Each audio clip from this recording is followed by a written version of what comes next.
جنت کی وسعت۔ اللہ نے قرآن مجید میں جنت کی وسعت کو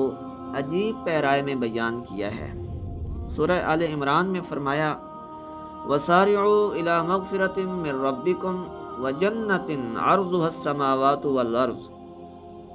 کہ دوڑو اپنے رب کی مغفرت کی طرف اور اس جنت کی طرف جس کی چوڑائی آسمانوں اور زمین کی وسعت جیسی ہے۔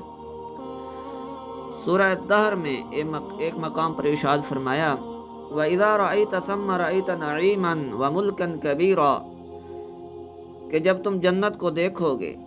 تو ہر طرف نعمتیں ہی نعمتیں اور ایک بڑی سلطنت تمہیں نظر آئے گی۔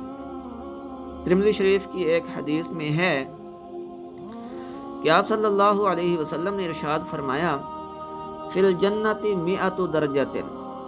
ما بین کل درجتین کما بین السماء والارض والفردوس اعلاها درجۃ اور فرمایا ومنها تفجر انہار الجنت الاربعۃ اور فرمایا ومن فوقها یکون العرش کہ جنت کے 100 درجے ہیں، ہر 2 درجوں کے درمیان زمین و آسمان کے برابر فاصلہ ہے۔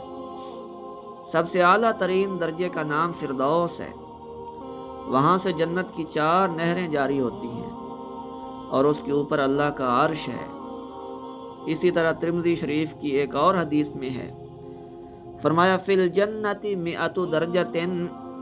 ما بین کل درجتین 100 عام کہ جنت میں 100 درجے ہیں اور ہر 2 درجوں کے درمیان 100 سال کی مسافت ہے۔ اسی طرح مسلم شریف کی ایک حدیث میں ہے آپ صلی اللہ علیہ وسلم نے ارشاد فرمایا کہ جنتی لوگ اپنے اوپر والے محلات کے جنتیوں کو جب دیکھیں گے تو ایسا محسوس کریں گے کہ کما تتراءون الكوكب الدري الغابر من الافق من المشرق او المغرب کہ جیسے تم آسمان کے مشرقی یا مغربی کنارے پر دور ایک ستارہ چمکتے ہوئے دیکھتے ہو۔ اسی طرح مسلم شریف کی ایک اور حدیث میں ہے آپ صلی اللہ علیہ وسلم نے ارشاد فرمایا فی الجنت خیمۃ من لؤلؤۃ مجوفۃ عرضها 60 میلا کہ جنت میں ایک ہی موتی سے بنا ہوا ایک خیمہ ہوگا کہ جس کی چوڑائی 60 میل ہوگی۔ گرامی قدر سامعین، ان تعبیرات سے آپ اندازہ لگا سکتے ہیں کہ جنت کی وسعت کتنی ہوگی۔